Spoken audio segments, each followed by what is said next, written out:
Hi అండి, అందరు ఎలా ఉన్నారు? సో నేనైతే కొత్తగా ఛానల్ స్టార్ట్ చేశానండి, నాకు సపోర్ట్ చేయండి. సో నేను ఇక్కడ మా పాప అడిగిందని నేను ఆమ్లెట్ చేస్తున్నాను మా పాప కోసం. సో ఇక్కడ అడుగుతున్న చూడండి, తింటా అంటుంది. సో ఇప్పుడే లేచిందనమాట. సో నేనైతే ఎక్కువగా కారం అవి ఏమి వేయలేదండి. జింజర్ గార్లిక్ పేస్ట్, సాల్ట్ వేసి బాగా మిక్స్ చేసుకున్న తర్వాత ఒక ప్యాన్ పెట్టి కొంచెం ఆయిల్ వేసుకోవాలి. ఆయిల్ కొంచెం వేసుకోవాలి.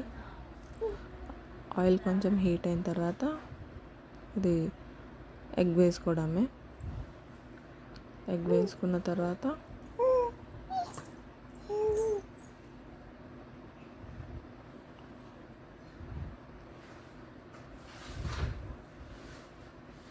సో ఈ ప్రాసెస్ నేను సిమ్లోనే చేసుకున్నానండి.